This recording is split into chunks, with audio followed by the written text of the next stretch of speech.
I wanted to start with just 2 slides by way of introduction to set the process. So could we have the first slide, please, which is a generally accepted definition. Okay, so as we're defining it, impact investing, in its most simple, is a financial investment that that meets all the risk and return hurdles for the investor and has a measurable, identifiable, and intentional social impact. So quite simple. The way that plays out and some of the color around those definitions we might explore in just a moment. The second slide, I was just going to put a framework around what impact investing looks like around the world right now. And I see it in a frame of 3. So there's infrastructure, services, and enterprise are the 3 real areas. Infrastructure and enterprise tend to be very much focused on the developing world, on the third world. And the infrastructure is driven by the development finance institutions, big dollars going into such things as hydroelectric dams or financial inclusion programs, backbones for infrastructure and democracy, all the kind of infrastructure side that can absorb large dollars. Enterprise is where all the heat and noise is. It's around social enterprise and around really venture capital, but for socially oriented companies. And that, again, tends to be very much centered on sub-Saharan Africa, India, and Southeast Asia. The area that I think is most relevant to Australia is the services business. And this is where governments procure social services from nonprofits. And in Australia, you might be surprised to know, the size of the prize is really significant. The Centre for Social Impacts suggested that $43 billion a year of services are procured by different levels of government from nonprofits. And many of those services are able to be swapped around into a mechanism which allows for third-party investment. And so we'll talk a little bit about how those structures work. I would say there's one exception to that, and so that social impact bond structure is really the one I think that is going to provide the most opportunity for investment in Australia. There's only one exception to that, and it's housing, affordable social disability housing. There's a lot of activity going on which could provide quite large opportunities for investment, and it's not really around the social procurement of services side, so that would be one of the exceptions.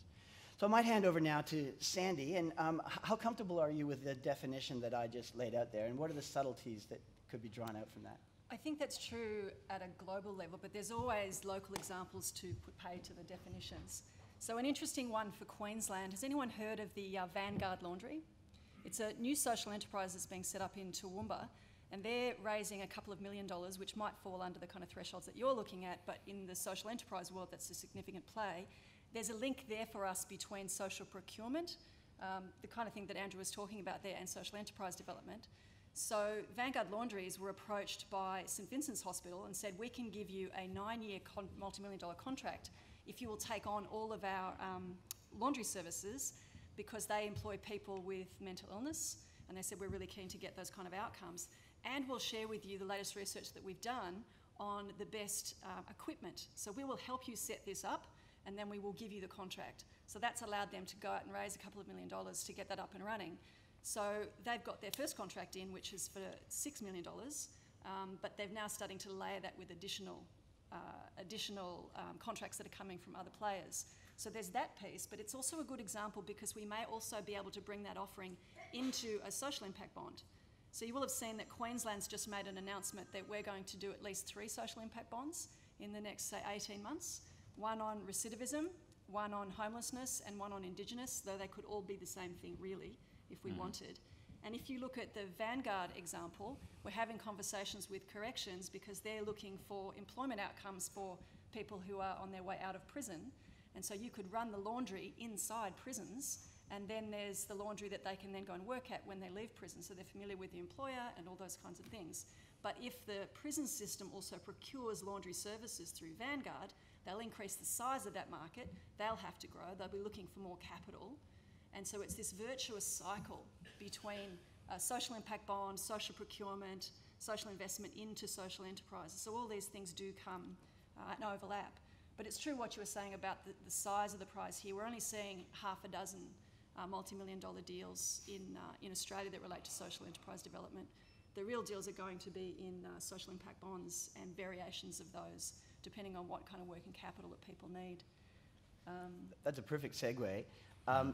Greg, your organization was one of the first to come out and state a demand, and the theory being that demand would generate some supply. What's been your experience after you've made your big announcement? It's been a really rewarding experience. We've dealt with some fantastic not-for-profits, and there are some fantastic ideas about how to apply social impact bonds in particular. And I think probably not everyone's aware of what actually is a social impact bond, but it's a pay for success. And so it's where investors lend the money or provide money as traditionally as working capital, and you get that money back, and the level of return you get is dependent upon the success of the outcomes of that project.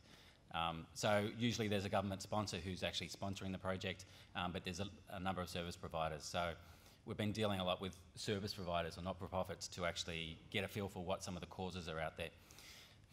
The overwhelming, given we've got a $100 million commitment to the social impact bond space, the overwhelming, I suppose, feeling is frustration.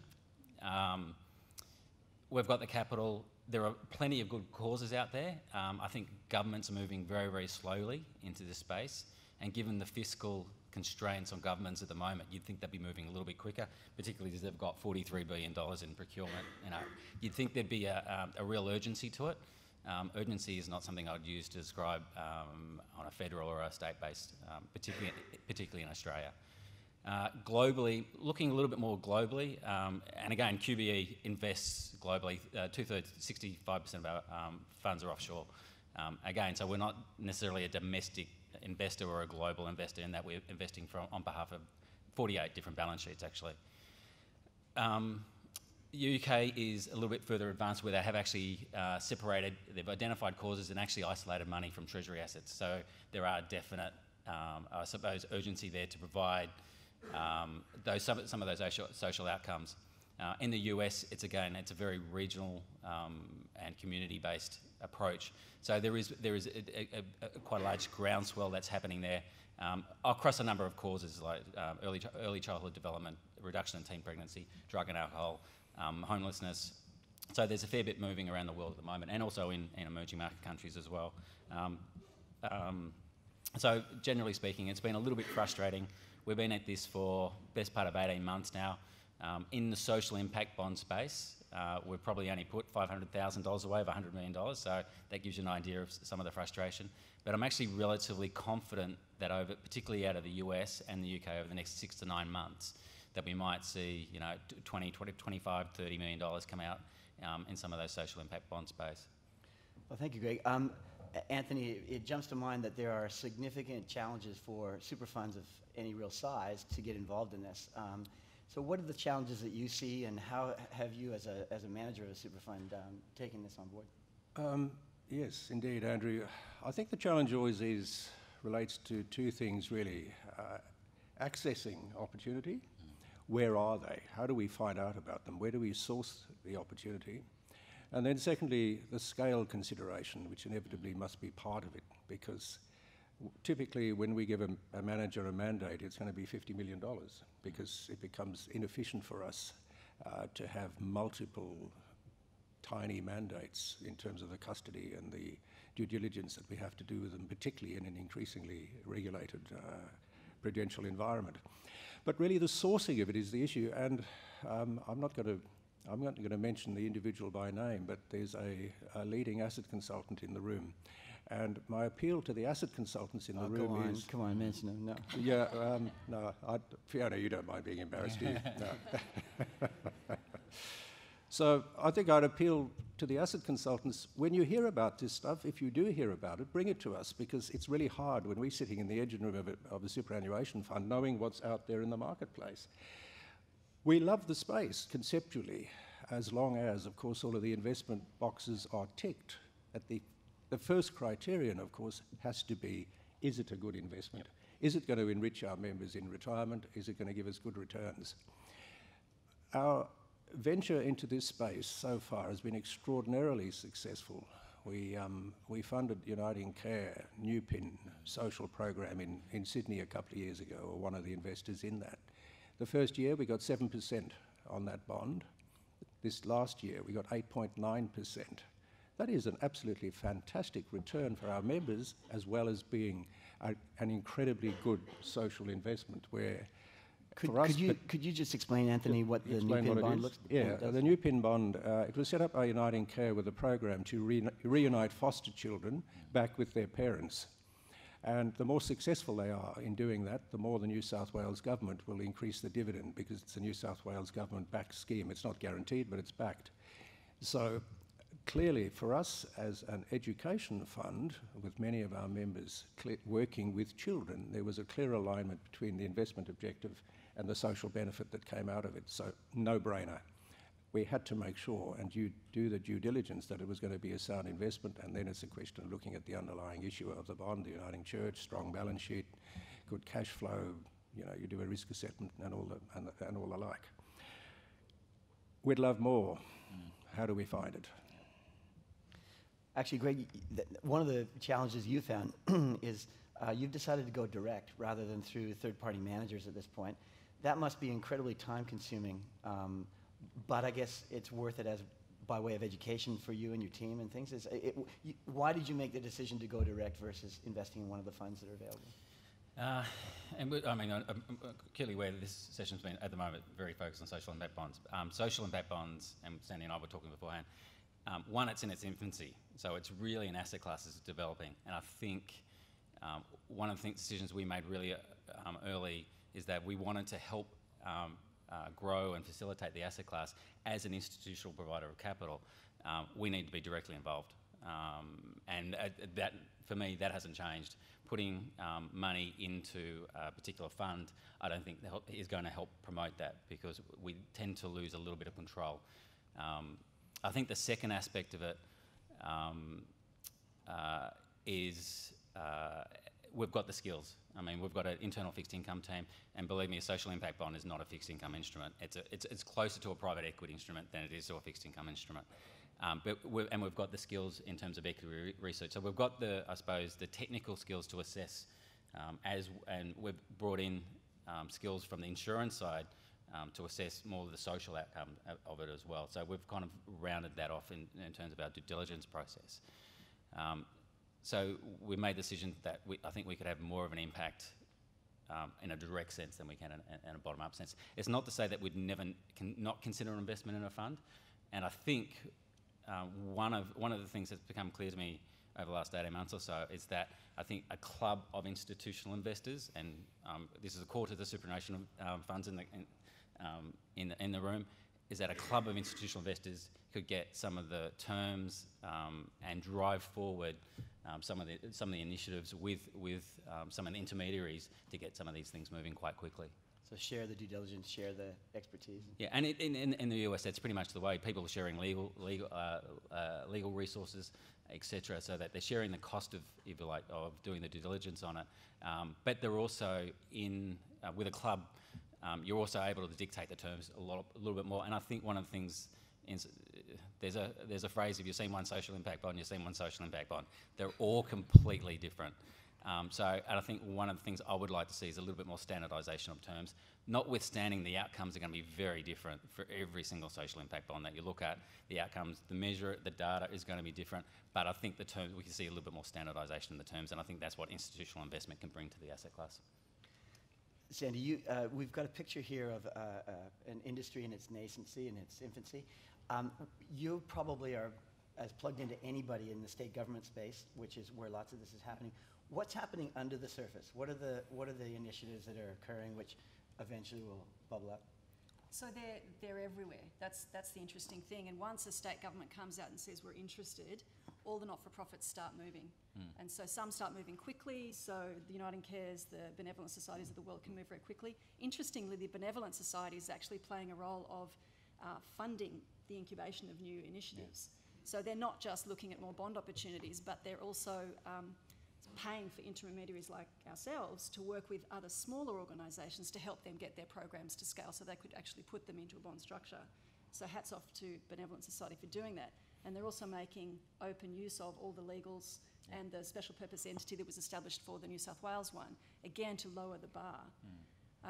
So we see a lot of organisations, a lot of not-for-profits saying, could we use this mechanism? Is it good for us? The difficulty for them is that their balance sheet is not large. It's very difficult for them to invest in the due diligence that they have to do. And there's a huge amount. When we did the BENSOC one, it was 2 years that we worked, and we were probably spending, each of us who were involved in it, I'd say a day a week for 2 years, and that was on top of our day jobs, everybody's day jobs, to make that work. So it was a lot of time, and for a small not-for-profit, that's out of the question. Even for a large not-for-profit, it was challenging, and they had a team of about 3 on the BENSOC side of doing it, and we had about 4 of us on Westpac's side. So it's a big investment. But if we're able to share those resources to get them up, standardise things, that will really help. But there's also the need for the support of intermediation. And what the Queensland Government has done, thankfully, is they've announced this interest in the social impact bonds, but they've also announced $1 million fund to do the capacity building to help the not-for-profits actually prepare. So I think that's critical. So they've really led that out, and we'd love to see other states doing the same thing, because otherwise the risk is on the not-for-profit. Yeah. And most not-for-profits, when they do government contracting, in Queensland, $17 billion a year is the size of the prize. So when they do that kind of contracting for providing goods and services back to any state government, there's general research that says they're being underpaid by about 30%, as if that was tendered out to the for-profit sector.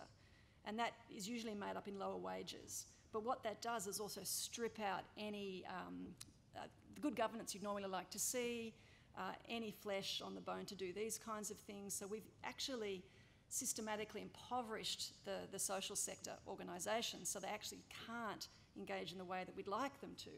So I think the trick is, if you as an industry are saying, well, we'd love to see more pipeline, I'm certainly seeing the pipeline, but you sit down with someone and you say it'll cost about 40, 50,000 to do the build on this, they go, oh, we don't have that.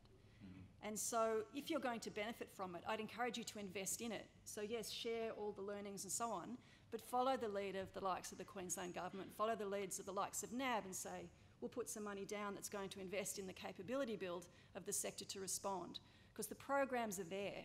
Now what's so interesting between how state and federal government works is they're very good at developing social policy because they have a view on the data that no one else does. So they can have a look at trends and say, this is what's happening, so we need to have this social policy in place. These are the outcomes we'd like to procure. But they go a step too far and they say, we're going to design the program that will create that outcome as well. And they're useless at that. That's not their core capability. Then they do this terrible program. They put it out to tender. All the cash poor not-for-profits go, well, we'll go under if we don't get our next government tender. So they all apply for that piece of work knowing it's going to create no outcomes. It's a joke, and everyone's in on it, but it doesn't work. So my favourite bit about social impact bonds is it actually reframes the relationship between governments, and at this stage it's state, and the providers, saying we will partner with you to help you to do what you're good at, and then we'll get out of the way. We'll say, here's the outcome we want, however you get there is okay. Whereas at the moment, there's such micromanagement of these $1 billion of procurement that's out there, the state government can actually say to you, I don't want you to employ this person to work on this project, you have to employ someone else. In what universe would that be okay with a for-profit company? It's insanity. So it's really to say, hands off, let people do what they're good at. And where I look for opportunities is to see what the not-for-profits are willing to pay for themselves. So there's, all this money that's being pumped into government procurement, which they're just doing to keep the doors open, but every not-for-profit has the projects that they'll pay for themselves because they believe them to be really influential. Those are the ones you want to put a SIB behind and start scaling it up. That's the opportunity. So in this new arrangement, government becomes a provider of data, not a collector of data that they never use. So it's really a change, and the provision of data that they're doing is saying, how are the outcomes tracking? And as the provider, be it BENSOC, Uniting Care, gets more information, they keep refining the program and the outcomes get better over time. So on the BENSOC one, we had, so if you get over 5% on our bond, then that's when it unlocks both tiers. We've got a 2-tiered bond structure. That unlocks the payment on a sliding scale upwards. So we had 8.5% improvement over the control group in the first year. Now, no one was more surprised than we were because everyone was still cutting their teeth. We were still learning. It was a slow start because we had to convince government to give us the data at the coalface. So all of those kind of things, we're all cutting our teeth, but it was 8.5%. So we're going to see growing returns over time, and in October, the Year 2 results will come out from that. So the nice thing about that particular structure is it does actually have a capital guaranteed structure. So we've got a P class and an E class. The P class we're expecting, so it's capital guaranteed at the initial investment, we're expecting between 6 to 8%, 6 to 10% per annum compounding. There's no coupon, it's paid out the other end of the 5-year bond. So if all goes well, we're expecting it in that range for capital protected. But for the equity class, so of the 10 million, we sold 2.5 million of the equity class, and we're expecting anywhere between 15 to 30% return compounding per annum over that 5-year period. So it's crazy returns if it actually works. So there's real opportunity, huge risk, because you're investing in a social program, and how do you assess that risk? It's very difficult. So we said as Westpac when I was there, Westpac, Commonwealth Bank and Benevolent Society, we would take 1.5 million, so $500,000 each of that E-class. Ironically, the market wanted the E-class too, so we ended up selling 2.5. So lots of interesting dynamics there, but it's a step forward for how we're actually solving social problems, how we're engaging with government, and how we're actually designing social policy. So there's a well-known intermediary in the UK and the US called Social Finance, who are one of the leaders in the design. Yep. And for quite a long time, they were selling social impact bonds as equity risk with debt returns. Not a very attractive approach. How do you maybe talk to Greg first, and then and Anthony? How do you deal with the risk return threshold that you need to meet? And is there an accommodation of looking at the risk differently? Because from outside, it looks pretty scary. You go ahead. Well, as I said, can I just make the general observation that the longer I'm sitting on this panel, the more I'm concluding that I'm actually quite ignorant about this subject, which I suspect reflects the general level of understanding and comprehension in superannuation funds in Australia. So I don't feel particularly personally bad about that. What it's telling me is that if we're going to get serious about this and see it as a developing asset class, then people like me have to become, far more engaged with the experts in the field.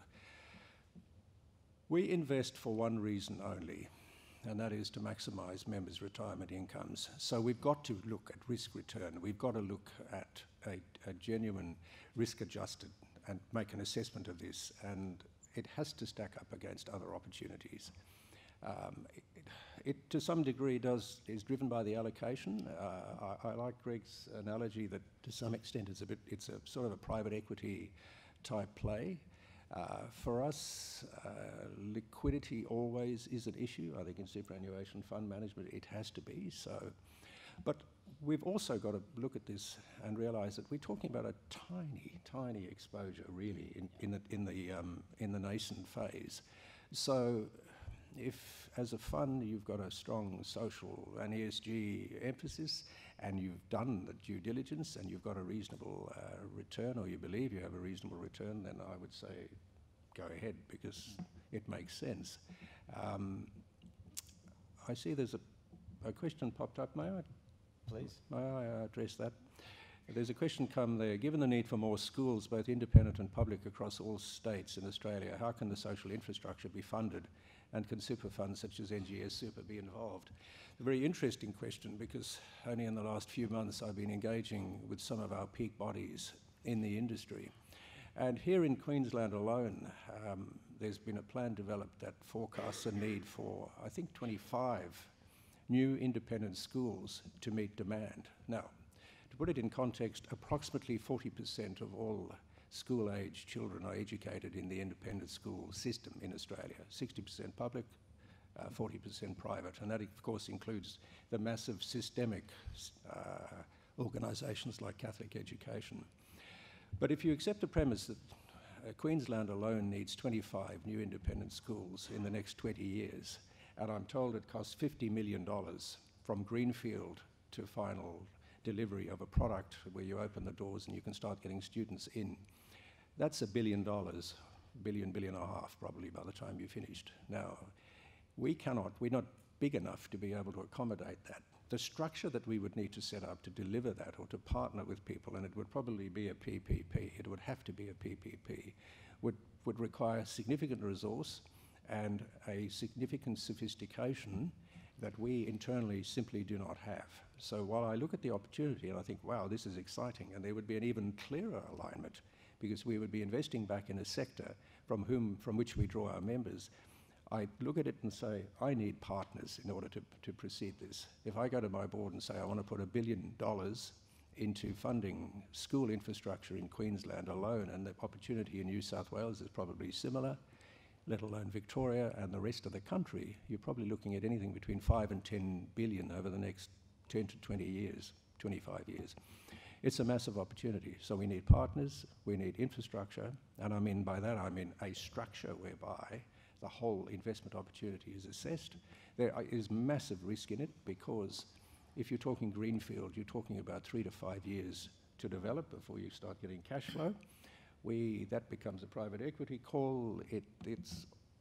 I just leave to your collective imaginations the massive amount of risk involved in that. We do not want to end up as operators of schools for clear and obvious reasons. That's not our expertise. We've talked about very conceptually in the early stages about buy and lease back. There we would have to be partnering with current systemic providers, with established businesses effectively, because that's what a school is, it's a business, and relatively strong and stable cash flows. That might be a model that can be incorporated into what I'm describing. So I've gone from my early comments about saying this is so small a scale as to be almost unattractive in its own right, to saying I now have a scale opportunity and a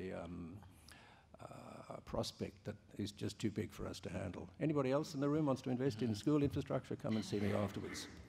And thank you to whoever sent that question up. I would take this moment just to remind you, if you use your app, you can send questions to the panel and they come up and we can deal with them as we go through. We'll also be in a few moments going around the room looking for questions in person as well. I might ask the... Can I just say Please, one thing in response to Andrew before we go Yeah, on? I wouldn't mind just having... Yeah, you go for it. Yeah, go for it. When you said that your primary responsibility is to make sure that the retirement incomes exist for members, I think there's two responsibilities. One is to make sure that that exists. We don't want any Australian to retire into poverty. But the other thing is, what society are they retiring into? And I think that's a superannuation question. So what are you funding to make sure that the society we retire into is one we don't want to live in? So I think you have a very strong social mandate of superannuation funds, as well as a financial mandate. And I think both things need to be held in tension. You still have to make a buck at the end of the day. You've got to make money on it. You can't just make a buck and then put people into a hostile society. So it has to be both things. No. Yeah, I mean... Let's explore that in just a moment. Craig. I was just going to talk about that risk-return aspect of it. And one of the things that's appealing for us, and again, at the moment we're focused very much on social impact bonds, but at one end of the spectrum you've really got financing as well, which can actually have an impact financing, and that is at one end of the spectrum. And some of the times it's got guarantees, or it's got backing, and so the return tends to be a lot lower than at the spectrum. And at the other end of the spectrum, you do have pure private equity, growth equity, which has pure impact focus as well. Return focus, very high return focus, but also, so there are extremes. In between, you've got this social impact bond space. And one of the things that appealed to us specifically was that the driver of the return is so uncorrelated to everything else you have. So it's a little bit, it's not necessarily driven economically, it's driven usually by the success of the program and how well that can be implemented against the target group. So when you kind of sit back, when we kind of thought about it, we went from a risk-return basis. That's got to be attractive when you're looking at, and again, we're running a property and casualty insurance book, which is a very short duration book, so very heavily dominated by fixed income, but with anywhere between 15 and 20% to growth assets. So but in that sense, it's quite appealing to us to actually be able to diversify that growth component away. We've had to develop a completely different due diligence process for this completely. Obviously we've got the financial analysis skills to measure this, but it really goes back when you start looking at social impact bonds. You've got to do due diligence on every single party, every single contract that's actually involved in this, from the government. So is this a policy priority for the government? Because if it's not, I can guarantee you it's not going to go anywhere. Is the intermediary, how successful is the intermediary at this? Do they have a track record of doing this before? Is there evidence behind the program that they're running? Who's going to measure the results? Is the person who's measuring the results independent? What's the contract? What's the structure of it? Is it an SPV? Is it a loan to the not-for-profit? There's lots of different components, and really, I would say 2/3 of our due diligence process is focused on that foremost. Because if none of those, if that doesn't line up, we don't even look at it. It's not even any point looking at the financials of it, and then you get to the financials. And it's really for us about measuring the probability of getting our capital back first and foremost, and then actually having a range of outcomes and predicting literally from a high-low base case, and then actually predicting a return for that. The number one question I always get asked when I'm sitting in a meeting, particularly with the intermediary, is what's your return expectation? And there's no answer to that because it depends on how much risk we're taking in a bond. Some bonds are capital guaranteed. I would argue that I would like not to see capital guarantees in this space because I don't think it's a fair risk-sharing mechanism. And not only that, as you know, capital guarantees always come with a cost as well. So, but some programs have a very well-established track record, are able to be scaled, and so your risk or your return that you're expecting for that program may be slightly less than something it doesn't have as much of an evidence base. So it's really about assessing, you've got to go through that top layer to really get a feel for what's going on before you actually even start to look at the financials on it. And that doesn't even incorporate, QBE's obviously a publicly listed company, there's reputational risk. So if we put money into a social program that doesn't align to our corporate or community values, or something that is likely to produce an outcome which is not desirable, the reputational damage can far outweigh any sort of financial loss for us as well. So it's a complex due diligence process, and as I said before, they're all different. And someone mentioned about a J-curve effect. Again, the payment structures are all very different. Some have, if they're related to cohorts on say a school basis, then quite often you'll get a payment along the way. So you'll get payments literally on a 6-month or annual basis, depending on the measure. But a lot of them are back-end loaded as well. So if the program is a three-year program, you'll get the return at the back end. If it's 5-year, it could be 5 years. And increasingly, I can see some of the programs pushing out to 5 and 7 years.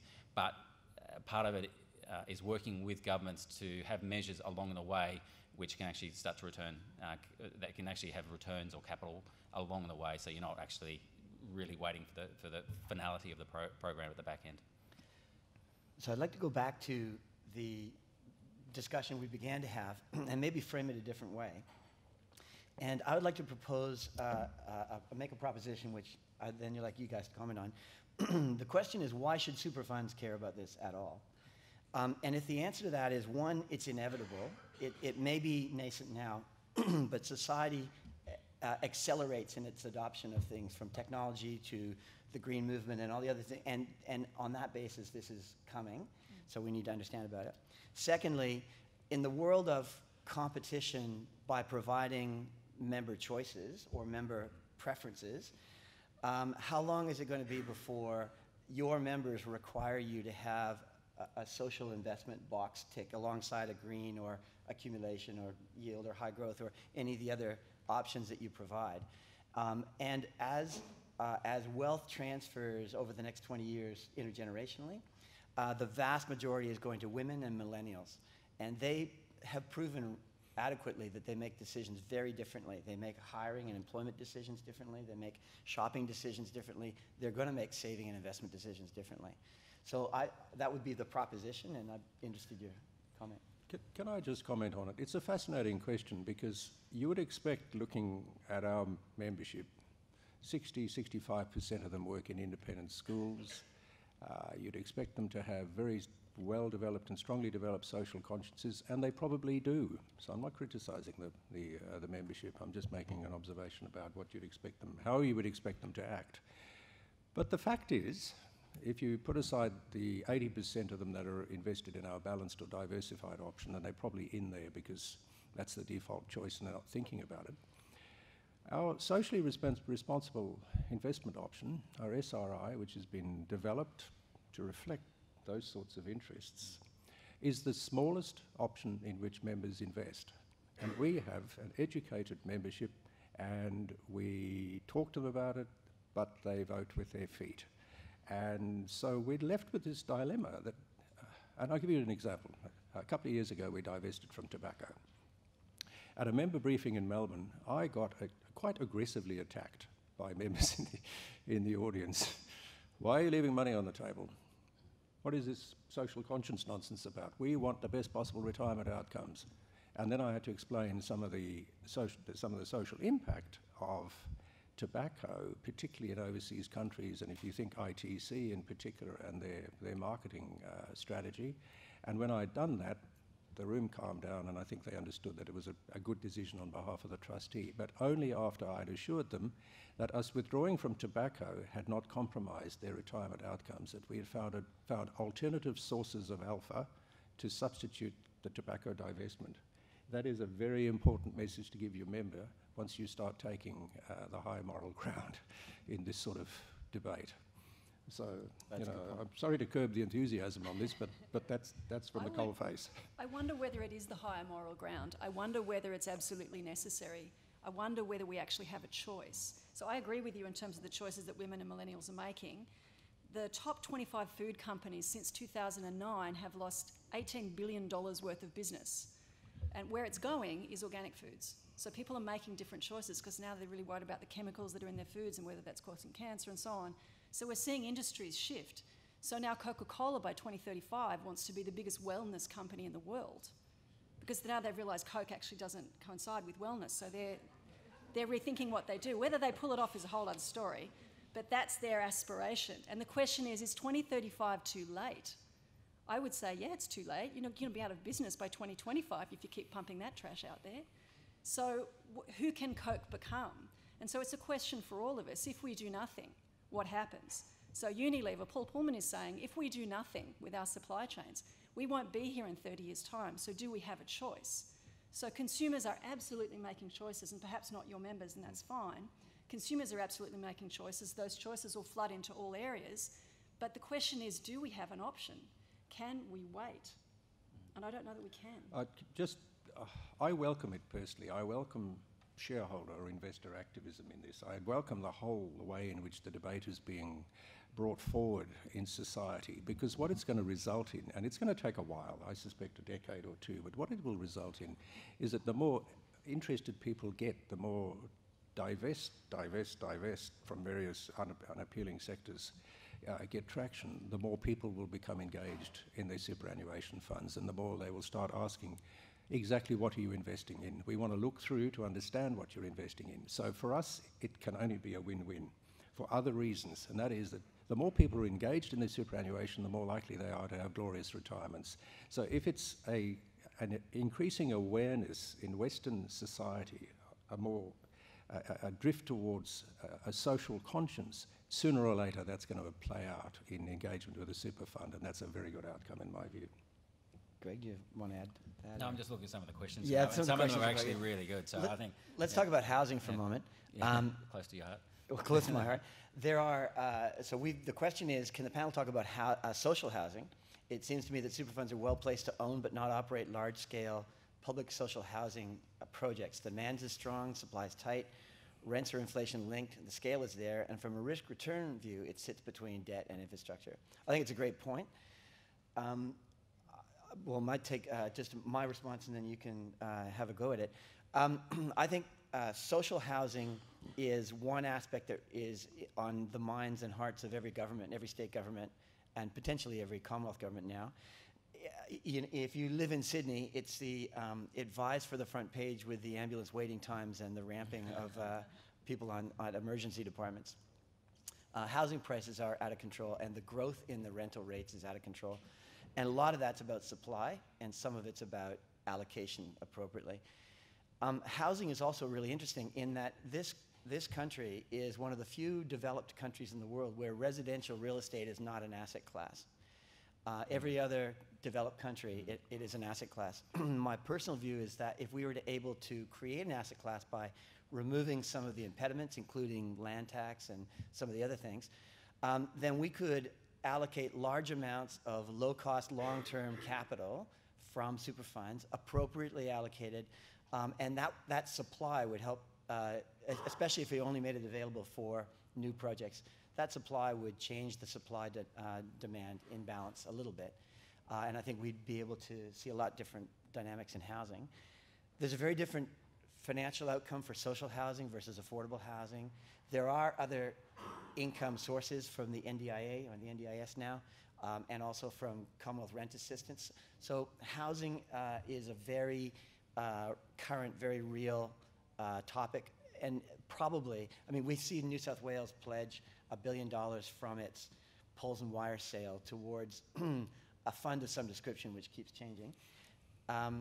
And the question for us as financial intermediaries is, how do we use the government's intervention, keep the government's intervention to a minimum, and maximize that with private equity or private capital, so that we can really participate and fund it, but in an appropriate, risk-weighted and return appropriate.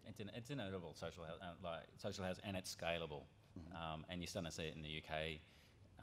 And again, there are government payments that can be redirected to make it, I think, the returns more robust. And I agree, you're not going to get the returns of, you know, particularly some of the commercial returns and things like that you're getting, but you can have a decent return, particularly if there's an element of government involvement in it. So I think it's inevitable and it's scalable, and it's just trying to get the right model. But the other thing about social housing is you can't just put the housing up. About 80% of people who are in particularly social housing, which is the more needy end, if you like, compared to affordable housing, have mental health and substance abuse issues. So we can't, and disability. So we can't just say, here's a house, knock yourselves out. So we have to do wraparound services, and that's where you've got a combination between a fund that's providing the housing, but also perhaps a social impact bond that is paying for the support. And in the past, government has thought we need to move people through. So they need to start with homeless, and then they go into social housing, then affordable housing, then the mainstream rental market. Only 7% of people actually exit affordable housing ever because of the issues that they're struggling with. So it's about stability, it's not about transition. So we're needing to rethink what that is and putting infrastructure in place that allows people to build community in social housing, have the services they need co-located, and do well where they are. That's where we need to be heading with it. So it's a combination of the infrastructure and the social service provision. And Greg, to your point, I suspect that the access for institutional funding into housing is more about the financial structure, so maybe coming in at a debt level or, you know, quasi-debt, quasi-equity, rather than going equity up front, where you're taking tenancy risk, occupancy, land price, all the kind of risks that are peripheral again. You are starting to see, and this goes to Sandy's point as well, you're starting to see the property and the programs run side by side. Because you're completely right. If you can run a program to it, and then you get evolution where people, you know, whether they're homeless or whether they've got some element of disability, you can train them up, skill them up, and then put them in, so they're self-sufficient in society. And that's, I think, the ultimate goal is to actually, it's got to be a progress through that. So they can work. I think they need to work side by side. Yeah, I agree. Very good. There's a question up on the screen that says, is there a central site to find out about social investment opportunity? And the answer is no. There's not a central site to find out about any of these opportunities, and that, I guess, was Anthony's point. I think there's real room for, call it a coordinated center of excellence or center of collecting opportunities. The problem is, of course, that it's also competitive. And to add to the competition, I'm not allowed to announce it, but I want to throw a little bit of gossip out there.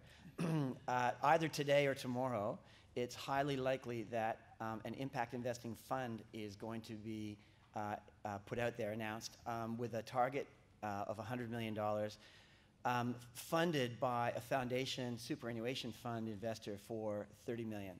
So you can watch the news for that, but it'll happen in the next day or two. So there is momentum happening. There is demand. Right now, demand exceeds supply. So whatever we can do about coordinating supply is helpful. Certainly, New South Wales government's done quite a bit, and the other governments are now certainly walking down that line. Can I just respond to one question here? There's minimal government incentive-based programs, housing for homeless people and so on.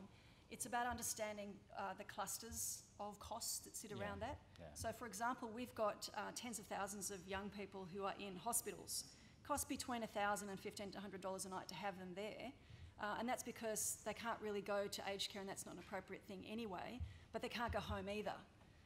So if we had appropriate care for people with a disability, it'll be a lot cheaper than $1,500 a night. So we can potentially rejig some of those cost structures that exist. So there aren't just straight payment incentives, but there are cost blowouts because of the way we're currently running the system. So it's about grouping those things together to find the numbers. Yeah, and I mean, a lot of homeless kids who wind up homeless come out of the foster care system. Exactly. So let's address the foster, and Nupin and BENSOC are doing things like that. And again, the cost of the homelessness, you know, you've got judicial costs, you've got drug and alcohol rehabilitation, there's a lot of costs. And I think as we progress down and analysing some of this, a lot of the, I suppose, the measurement is actually becoming a little bit more all-encompassing. So it's not just saying, okay, what does the government spend on this program specifically and how can we save it? It's also, well, what other impacts does it have holistically on, potentially on tax receipts? You know, if someone's homeless, they're not working, they're not paying tax. What are the costs of the health system? What are the costs of the judicial system? And I think increasingly there's a lot more work being done on holistic measurement of some of those things. Great. So we're just about at time. Can I ask each one of you to make one final statement? What would you like to leave the audience with today? Anthony. That's a bit of a challenge. Why don't we start from the left first and I reflect on that? I would say it's all about multi-sector partnerships. So there's a project in Brisbane that we've just landed. It's about a $20 million project between the Royal Brisbane and Women's Hospital, the RNA, Lend-Lease, Leukemia Foundation and Westpac. And that's about helping people who have leukemia to have accommodation. It really didn't involve government at all, but we pulled it off because of a really exciting piece of multi-sector collaboration. Perfect. Thank you. Greg. Mine's about, we've seen globally, after the global financial crisis, we've seen a lot change in the financial industry in terms of the disintermediation of banks, etc. Superannuation funds, insurance companies, sovereign wealth funds all have very large pools of capital. Governments are fiscally challenged. I think this is a very real way that institutional investors can play a role in social outcomes and without sacrificing investment return, because it's not, I mean, we've all got mandates to generate investment return and you can't get away from that. But I do think there's an opportunity for institutional investors to play a very, very large active role in this. Thank you. Anthony. I get a half a dozen to a dozen cold calls every week in my inbox from equities managers of various descriptions. When I get anything close to that, I'd be pleased to get one or two a week from people who are seeking capital from us to invest in social impact investments. Then I'll know there's an asset class and I'll know that there's some scale and I'll know that it's really got some legs. But it is extraordinarily embryonic, and as committed as we might want to be to it, it is very early in the cycle, I think. I'm going to call you twice a week with Thank you. Thank you to the ASI for including this subject. I guess its attendance, even on day 2, early in the morning, indicates its popularity. Thank you for coming. Some of you may be feeling like Ogden Nash with his famous quote, having heard all you've said, I'm still confused, but now I'm confused at a much higher level. Thank you for coming.